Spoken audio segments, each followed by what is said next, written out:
Salut à tous, bienvenue pour la 13e de l'émission Auto Hebdo. On est ravis de vous retrouver pour une belle émission, encore une fois aujourd'hui, puisque ça y est, Lando Norris est devenu champion du monde de Formule 1 à Abu Dhabi. Avec moi pour en parler aujourd'hui, évidemment, Mathieu Champenois, Cyprien Juillard. Bonjour messieurs, ça va ? Salut Michael, ça va et toi ? Ça va.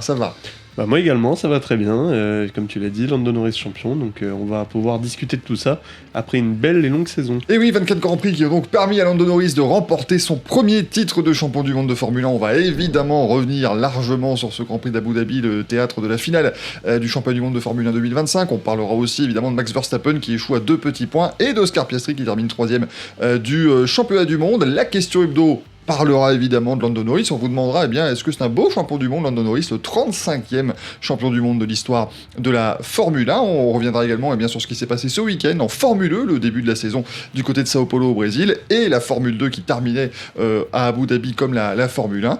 Et puis, petite surprise comme ça, pour terminer l'émission, Romain Dumas qui nous parlera de son Dakar à venir, puisque c'est dans moins d'un mois que ça démarre en Arabie Saoudite, et on suivra ça évidemment de très très près sur Auto Hebdo. Écoutez messieurs, on pourra y aller pour la Formule 1. Lando Norris est donc le 35e champion du monde de l'histoire de la Formule 1, le pilote McLaren qui a terminé 3e du Grand Prix d'Abu Dhabi, qui remporte donc son premier titre mondial, 2 points devant Max Verstappen, qui est donc passé pas loin de faire le coup de 5 de suite, qui n'avait été réalisé que par Michael Schumacher, qui conserve donc ce record. Cyprien, on est sur un sacre de Lando Norris qui fait parler, mais est-ce qu'on ne serait pas sur le sacre de la véritable résilience de Lando ? Parce qu'il était quand même loin à présent de Vort. Il était loin, oui, c'est un sacre qui peut faire parler, et après, dans tous les cas, c'est des maths, hein. Il y a eu 24 Grands Prix, et puis c'est lui qui a marqué le plus de points, c'est lui qui est champion du monde. On peut pas non plus dire que Lando Norris a volé son titre, il a eu des périodes très fortes cette année. Je pense que ça a été, pour moi, celui, en tout cas chez McLaren, et même peut-être au-delà de Verstappen, qui a été le plus fort sur des week-ends, le plus dominant, et qui a vraiment gagné des courses avec des avances considérables, etc.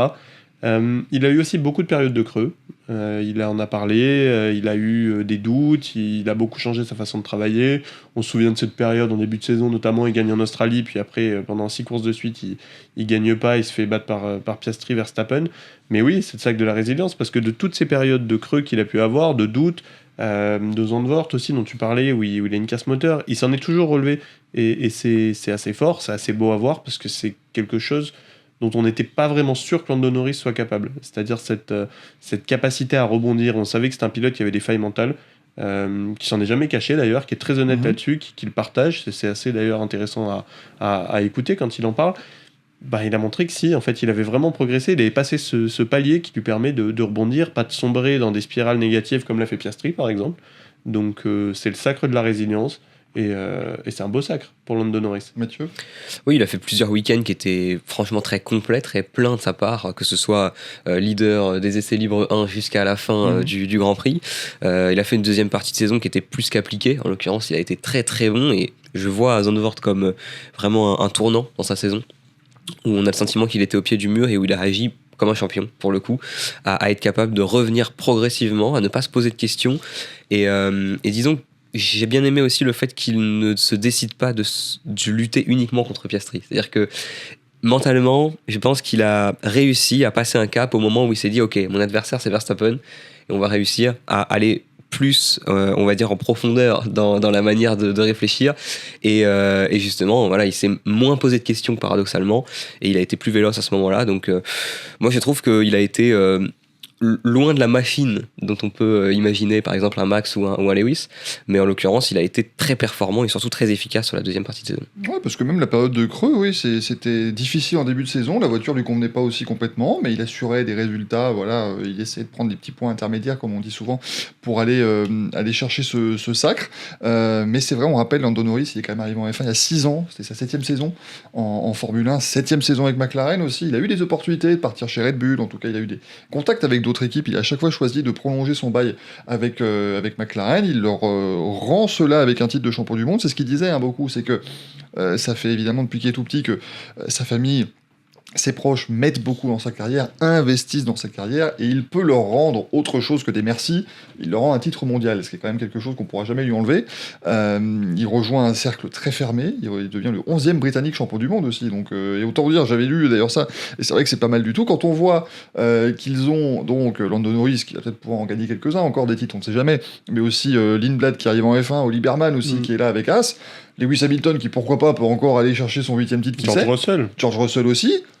Il y a une belle lignée quand même pour nos amis britanniques. Puis Là, je sais que ça va faire plaisir à Mathieu que j'en parle, mais on a un grand crack dans les formules de promotion qui arrive aussi, Freddy Slater, qui pourrait rejoindre l'Académie Audi et qui devra arriver, si tout se passe bien, en F1 2027-28 plutôt. Oui, c'est ça. Et donc oui, non, les Anglais sont toujours aussi forts. Mais moi, ce que j'aime bien aussi, c'est que tous ces Anglais, ils ont tous des profils différents. Mais comme d'ailleurs dans tous les autres pays. Et c'est assez marrant de voir les différences entre, par exemple, un Lewis Hamilton, un George Russell et un Lando Norris. Et je trouve que cette année, c'est ça. Lando, il a vraiment insisté pour rester lui-même. Et ça, c'est très important, à mon avis, dans son titre. Il l'a dit. Il a dit, moi, j'ai été champion, et ce dont je suis le plus fier, c'est d'avoir été champion à ma manière, à la Lando, comme dit André Stella. Donc ça, c'est très important pour lui. C'était aussi quelque chose qui, je pense, a pu lui nuire à certains moments, c'est-à-dire que c'est un garçon sensible, c'est un garçon qui vit beaucoup ses émotions, qui les ressent plus fort que d'autres. Là où Max Verstappen, je vais reprendre le terme de machine qu'a employé Mathieu, est très froid, en tout cas dans sa manière d'aborder les courses. On l'a vu très détendu en arrivant à Abu Dhabi. Même après la course, il a perdu, mais il a dit, oh, bah, de toute façon, moi, j'ai fait mon max. Oui, voilà. Sans mauvais jeu de mots. Et j'ai fait mon max, j'ai vu ce que je pouvais, j'ai gagné la course. Bon, bah, je suis pas champion, c'est pas grave, je m'en fous.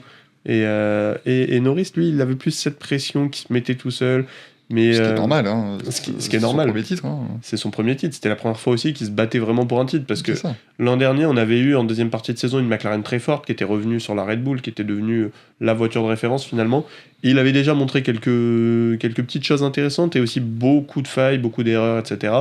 Ça a été un peu la même chose en début d'année. Puis il a vraiment travaillé là-dessus. Moi, j'aime beaucoup voir ça. C'est-à-dire voir la progression d'un pilote, quand il décide vraiment, quand il comprend ce qui va pas chez lui, ce qui va pas dans sa manière d'aborder les choses, et il l'a expliqué en longueur, c'est retrouvé d'ailleurs dans le magazine de la semaine, l'interview de Lando Norris, où il explique ça, il explique qu'il a changé les gens qui l'entouraient, sa façon de travailler, ses collaborateurs, et au final, ça fait de lui un champion du monde, et comme tu l'as très bien dit, c'est quelque chose que personne ne pourra jamais lui enlever. Exactement. Tu parlais de Max Verstappen, je veux bien qu'on passe sur lui, effectivement, parce que j'ai beaucoup apprécié sa réaction, dans le sens où il avait dit en 2021, quand il avait enfin remporté ce premier titre mondial, voilà, j'ai atteint l'objectif, maintenant, 2, 3, 4, 5, 12, bon, voilà, c'est que du bonus, c'est pas très grave.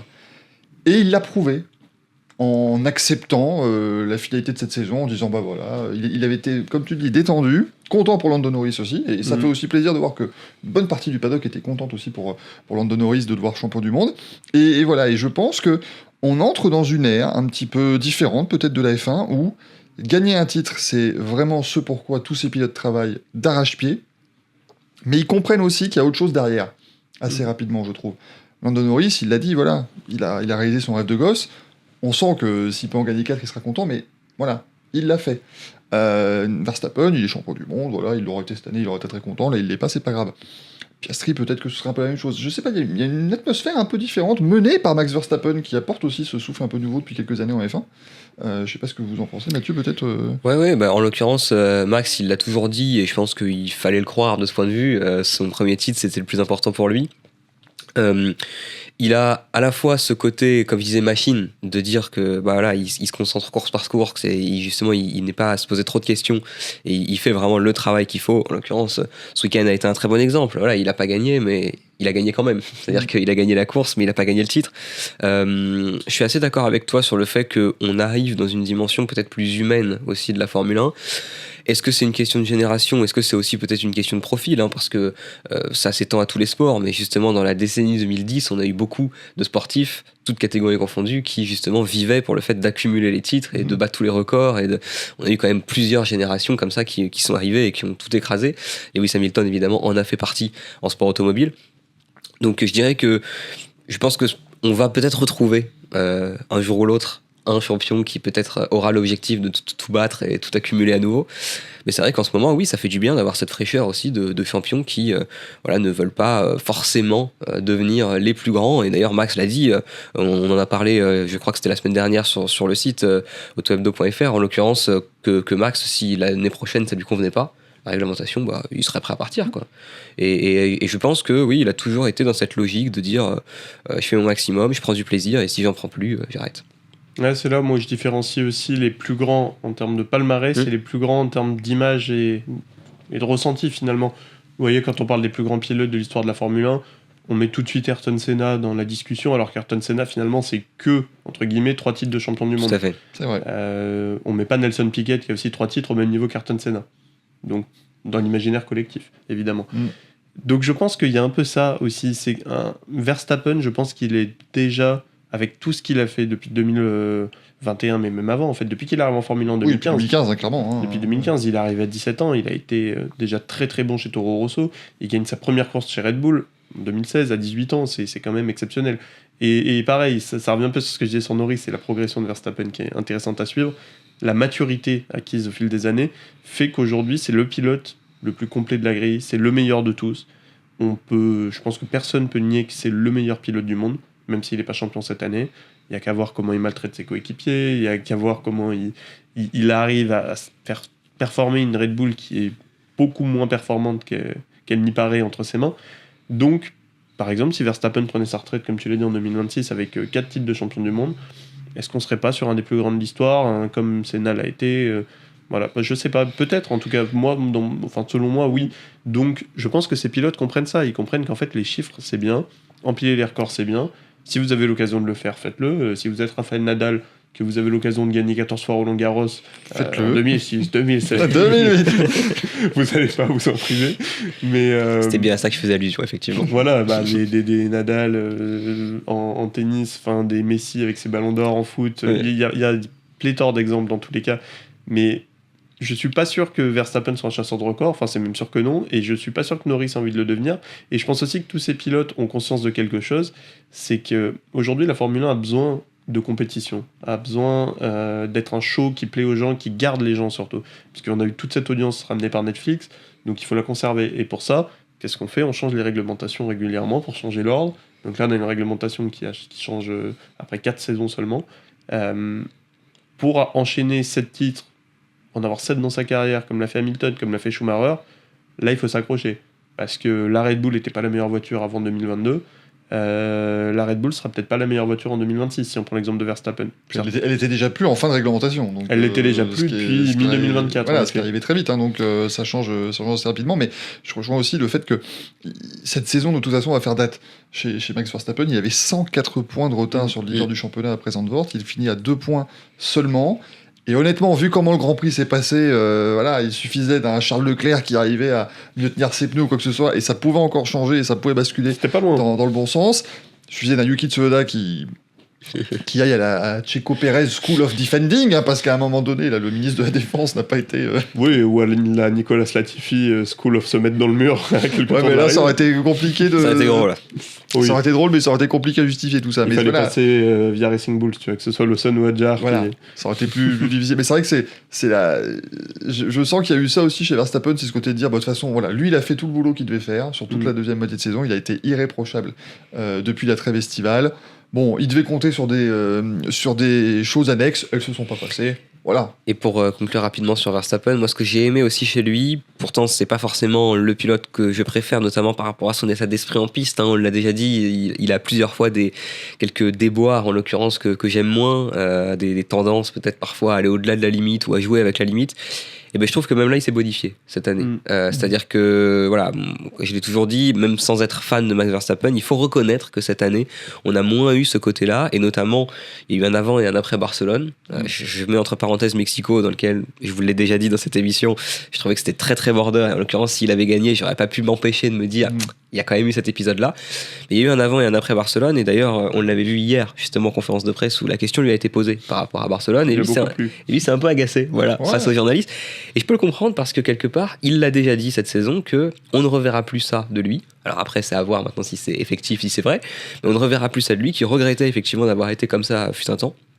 Et donc maintenant, on n'attend plus qu'à avoir justement cette version bonifiée de Max Verstappen, peut-être un petit peu moins incisive, mais en tout cas, moi, je ne demande que ça. Je mets un petit bémol, c'est qu'il n'a jamais été en tête du championnat. Parce que tous les mauvais exemples de Verstappen, à part Barcelone, mais tous les mauvais exemples de Verstappen par le passé, c'est quand il était en tête du championnat qu'il devait se défendre. C'est pour ça que je dis j'attends de voir. Donc voilà, on verra s'il retrouve les sommets. Ça, je suis d'accord, il faut aussi penser qu'il a juste pris en maturité et qu'il est devenu père il y a quelques mois. Ça joue aussi, parce que à sa place, je me dirais, bon, aussi, quelle image j'ai envie de laisser plus tard, quand on parlera de ma carrière à mon enfant. Est-ce qu'on lui dira mon père faisait n'importe quoi en piste, insultait ses adversaires, leur rentrait dedans volontairement? Bon, je pense qu'il y a tout ça aussi qui rentre en compte, qui fait que c'est un package global. Il n'a pas été en tête du championnat cette année, c'est vrai, il n'a pas eu à se défendre, mais dans tout le reste, il a quand même été propre. Alors il est toujours ferme, mais maintenant, juste cette fois-ci. voilà, juste Ferme, mais du bon juste. côté de la limite. Non, mais Et tant mieux. après, voilà, ça c'est toujours le même. Je pense qu'il aura le même avis là-dessus. Même si on lui dit ah mais ton papa, oh là là, il était pas propre en piste, il fera simplement oh bah enfin, elle s'est remise dans le trophée de champion du monde de papa, mais enfin, Voilà. mais il faut pas. Bah, lequel des quatre? Oh zut, mais c'est incroyable ça quand même, oh là là. Évidemment. Parce qu'il avait dit lui-même, il a dit bonjour, il y a déjà 4. Bon, on en est. Oui. Donc, En cinquième, ça aurait fait beau, mais bon. Ah oui, c'est ça, ça fait la main, c'est bien. Voilà, Même c'est moins symétrique. Les 4, tu peux mettre 2 et 2. Eh ben, faut en faire 6 après, hein, c'est pas compliqué, hein, de toute façon. Ah oui, mais pour en faire 6, faut en avoir fait 5, du coup, t'as raison. C'est Donc, ça. c'est pas pour cette année. Voilà, on verra si ça sera à partir de 2026. On va vous poser maintenant dans quelques instants notre question hebdo, c'est parti. Lando Norris est-il donc un beau champion du monde de Formule 1? Parce que là, on vous a déroulé les faits de tout ce qui s'est passé cette saison, mais le ressenti, c'est aussi quelque chose qui compte un petit peu. On le disait, 35e champion du monde de l'histoire, il y en a eu des inconcevables, hein, des Jenson Button, champion du monde alors qu'on ne l'imaginait pas, puis ensuite qui a eu une super carrière. Keke Rosberg. Des Keke Rosberg, bien sûr, des Damon Hill Mhm. aussi, mais aussi des pilotes dont c'était une évidence absolue, des Michael Schumacher, Lewis Hamilton et d'autres. Où est-ce qu'on pourrait placer Lando Norris dans cette liste? Est-ce que, Cyprien, tu considères que, avec tout ce qu'il a vécu là, avec ce qu'il a vécu avant en Formule 1, en Formule 2 aussi, voilà, sur l'ensemble de sa carrière, est-ce que c'est un beau champion du monde? Oui et non. Je sais que tu détestes quand je fais des réponses de politiciens comme ça, Michael, mais moi je pars du principe, comme je l'ai dit en tout début d'émission, que oui, c'est un beau champion du monde parce qu'il est champion du monde. Maintenant, ce qui me chiffonne quand même, c'est que cette année, pour moi, c'est pas le meilleur pilote qui a gagné le titre.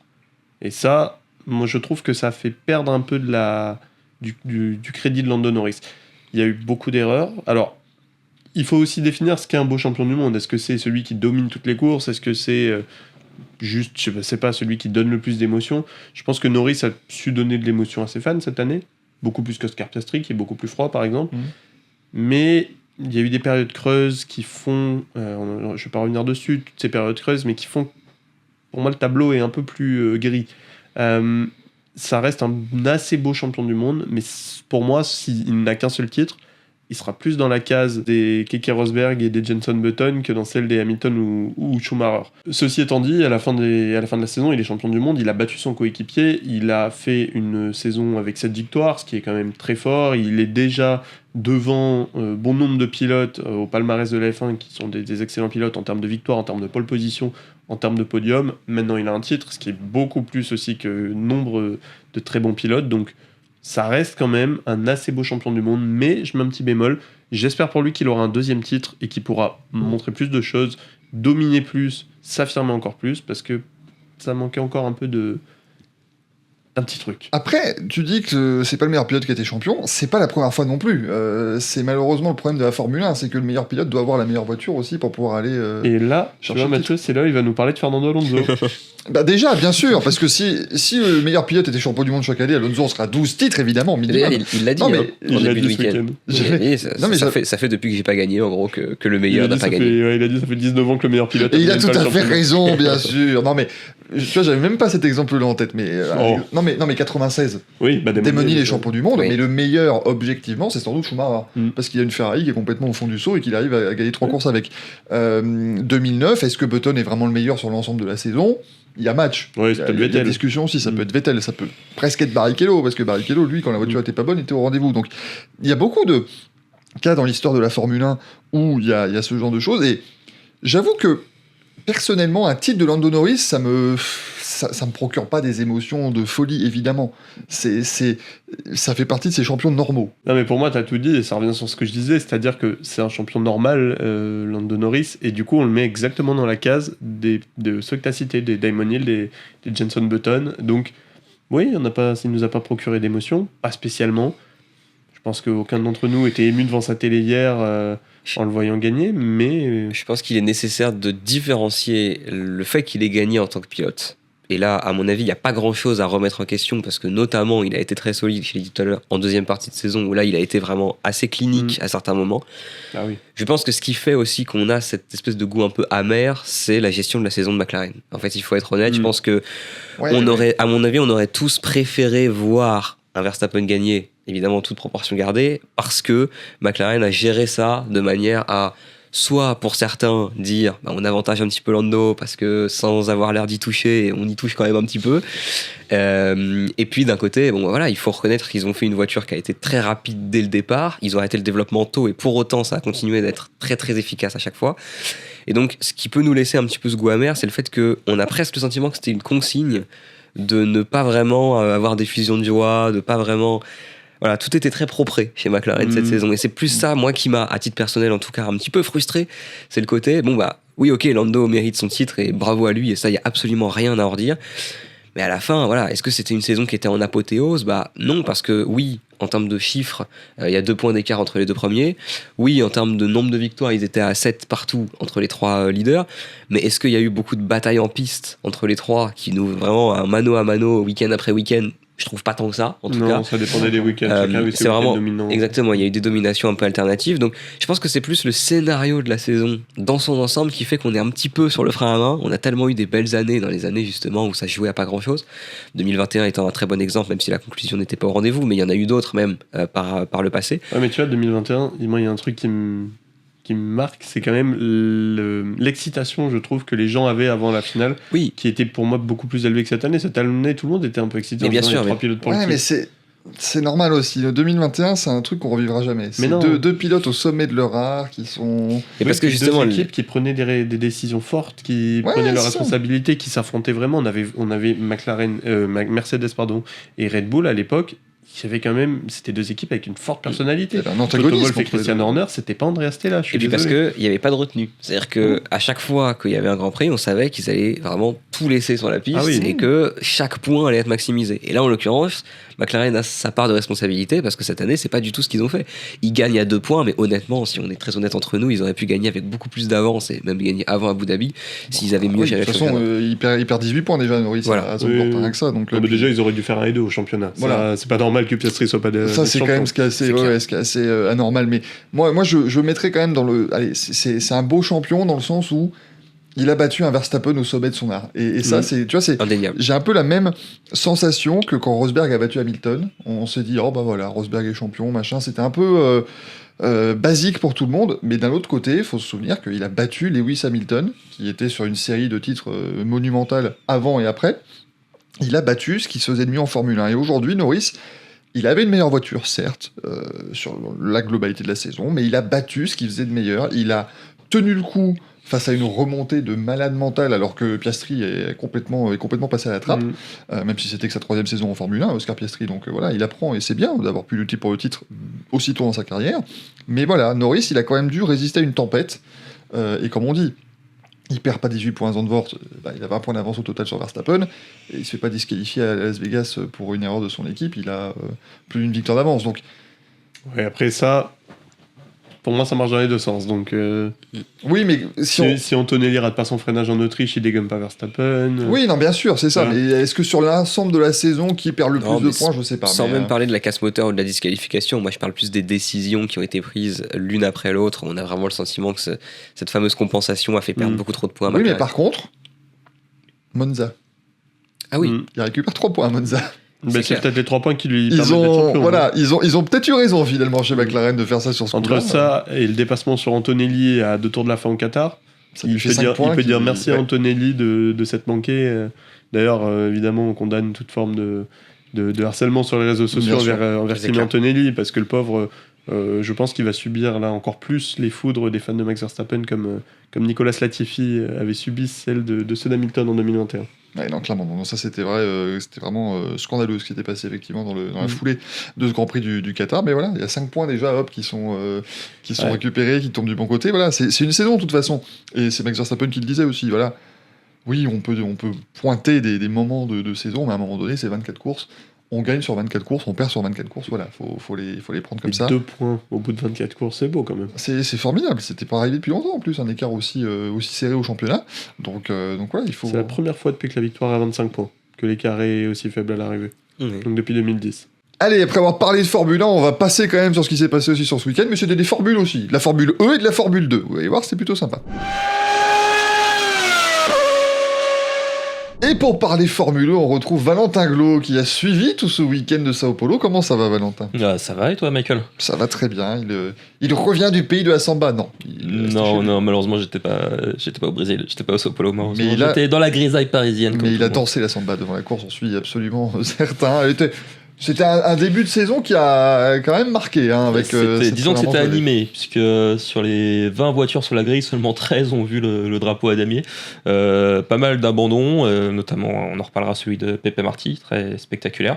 Et une belle victoire de Jack Dennis, et surtout Citroën, qui signe déjà un podium pour sa première course en monoplace. Ouais, avec Nick Cassidy, effectivement, qui termine en 3e position.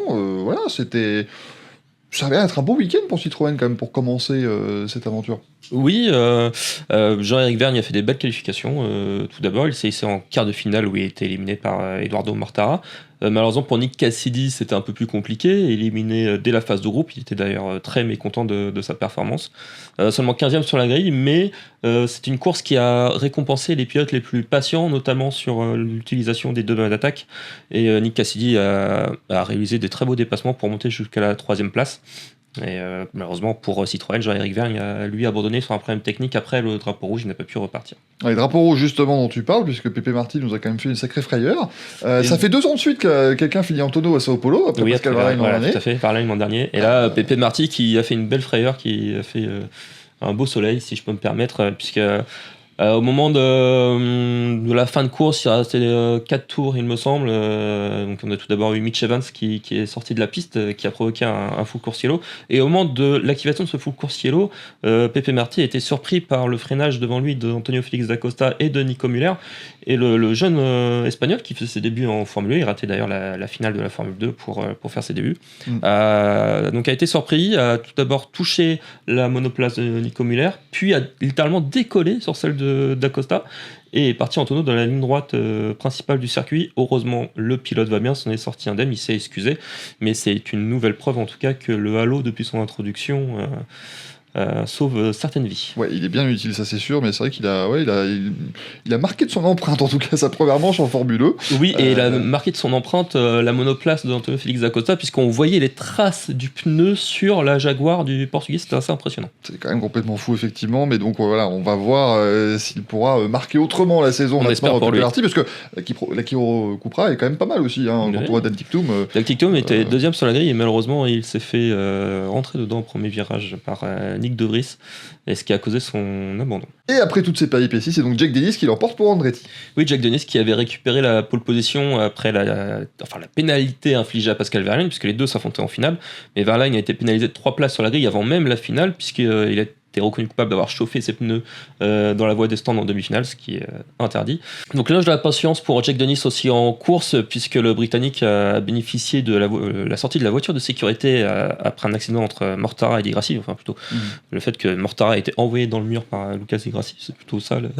C'est plutôt ça qui s'est passé, si on est honnête. Genre, Lucas Grassi a pris une belle pénalité pour la prochaine course suite à cet événement. Et en fait, à ce moment-là, Jack Dennis était le seul pilote des 7 premiers à ne pas avoir encore utilisé son deuxième mode d'attaque. Il restait l'intégralité de son deuxième boost. Et du coup, il allait le chercher directement à la relance de course, qui lui a permis de dépasser tout le monde pour aller s'imposer. Et il aurait pu emmener avec lui son coéquipier Filipe Drugovich dans le mouvement, parce que Filipe Drugovich était le deuxième pilote à ne pas avoir utilisé tous ses modes d'attaque. Malheureusement pour le Brésilien, le drapeau rouge a ruiné un possible premier podium qu'il de toute façon n'aurait pas eu, puisqu'il a été pénalisé de 5 secondes à l'arrivée. Ouais, ils ont été bien occupés les commissaires ce week-end quand même. C'était animé, on verra si ce sera toujours le cas le mois prochain, puisque c'est en janvier 2026 qu'on retrouvera la Formule 1 du côté de Mexico City. Le 10 janvier, tout à fait. Voilà, le 10 janvier. Petite pause hivernale donc pour la Formule 1 après une manche, c'est bien, c'est important. Non, mais Écoutez, il faut quand même passer des fêtes, c'est bien normal. Ce week-end, il y avait la Formule 2. Eux aussi, ils vont rentrer en trêve hivernale. Tout va bien. Ils ont fini leur saison à Abu Dhabi, mon cher Mathieu. C'est ça. Bah écoute, le titre était déjà joué, en tout cas le titre pilote, puisque Leonardo Fornaroli avait déjà gagné au Qatar. Cela dit, Invicta a réussi à sécuriser le titre par équipe, puisque c'était le dernier enjeu qui restait dans ce championnat, devant Hightech en l'occurrence. Invicta qui a notamment bénéficié du fait que Roman Stanek ait fait la pole position dès le vendredi. Et ensuite, Leonardo Fornaroli qui lui aussi a été plutôt appliqué, néanmoins. Il s'est fait un petit peu piéger, puisque je vais commencer par la course principale, on va commencer par la fin, puisque la course principale, ça a été la plus animée des deux.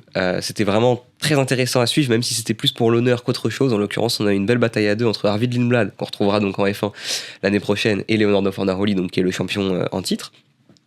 Les deux se sont battus pour la première place pendant bien 3-4 tours consécutifs. C'était vraiment une belle bataille à suivre. C'était intéressant, cette course principale. Malheureusement pour les deux, ils se sont fait piéger par la stratégie, puisqu'ils étaient partis en pneus médium et ils comptaient chausser les tendres un petit peu plus tard. Vu que les voitures de sécurité ont été déployées, il y en a eu 2 qui ont été déployées, mais avant, malheureusement, leur arrêt au stand, eh bien, ils se sont fait rétrograder, ils ont terminé à une anonyme, on va dire 9e et 11e place. Mais cela dit, c'est quand même un week-end solide pour Lindblad, donc il termine 9e de la course principale et qui gagne la course sprint la veille. Donc c'est un plutôt très bon dernier week-end de F2 pour lui, étant donné qu'il rejoindra donc Racing Bulls l'an prochain. Il était aussi présent en EL1 justement du côté de la Red Bull de Yuki Tsunoda, si je dis pas de bêtises. Donc oui, c'est un week-end symbolique pour lui. Je pense que en tout cas on va avoir hâte de voir le Britannique à l'œuvre l'an prochain. 18 ans on rappelle. 18 ans, tout à fait. Il a fait seulement une saison de F2, il a terminé la 6e de cette fameuse saison. Il était d'ailleurs devancé par Pepe Marti lorsque Pepe Marti faisait la saison jusqu'à son départ de la F2. Donc voilà, encore quelques petites réserves à son égard, mais on verra bien ce qu'il donne l'an prochain. Et puis pour Leonardo Fornaroli, eh bien, pour l'instant, pas de nouvelles de son aventure en 2026.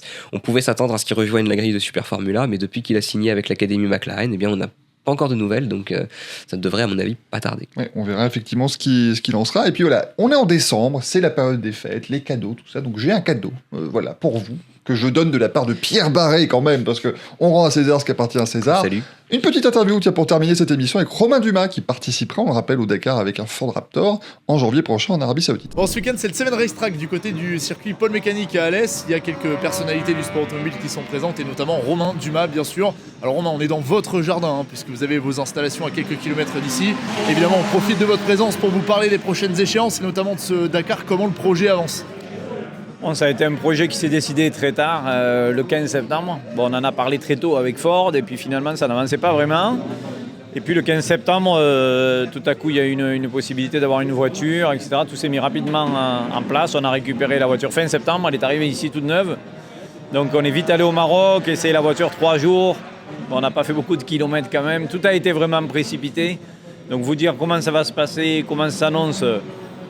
vous dire qu'on est prêt, ça serait mentir. Maintenant, on va essayer que ça se passe au mieux. Le but, c'est essayer de faire des kilomètres, de se remettre un peu là-dedans. Ça fait 2 ans que je n'en ai pas fait, mais voilà, Ford ne me demande rien, si ce n'est de rester sur la route le plus longtemps possible en espérant jusqu'à la fin et de performer un petit peu quand même, faire des kilomètres. Bon, ce qui est déjà pas mal. Il y avait une petite incertitude aussi sur la personne qui allait être à votre droite sur ce Dakar. Est-ce qu'on peut en dire un petit peu plus à l'heure où on se parle ? Oui, bon, je ferai maintenant ça avec Alex Vinok qui a beaucoup d'expérience. Pourquoi l'incertitude ? Toujours pareil, c'est que ça a été décidé tellement tard que ces 2 dernières éditions que j'ai fait, j'étais avec Max Delfino, avec qui on a commencé à avoir une bonne relation, à se comprendre. C'est la difficulté du Dakar en fait. C'est vraiment d'avoir la compréhension avec ton copilote comparé à un rallye normal. Là, il y a tellement d'indications, etc. Il faut vraiment savoir ce que le mec à côté te raconte, que ça te parle, comme un rallye, quoi. Donc voilà, ça s'est décidé la semaine dernière, vraiment un petit peu aussi tard. Maintenant, bon, le gars, lui, il sait faire, c'est sûr. L'habitude ensemble, on ne l'a pas. Maintenant, c'est un peu comme quand je faisais le Mans au début, on dira qu'on a 14 jours pour se comprendre, donc ça va être long, donc on verra. Bon, on vous souhaite le meilleur, en tout cas, on suivra tout cela, et notamment, bien sûr, sur les différents supports d'Auto Hebdo. Merci Pierre, merci Romain Dumas, merci Valentin, merci Mathieu, et merci à Cyprien aussi, Michael, qui nous regarde de là où il est, c'est-à-dire derrière cette caméra-là, pour tout vous dire, c'est quand même formidable. Merci beaucoup d'avoir été là et de nous avoir suivis pour cette nouvelle émission, et on se retrouve lundi prochain, ciao ciao.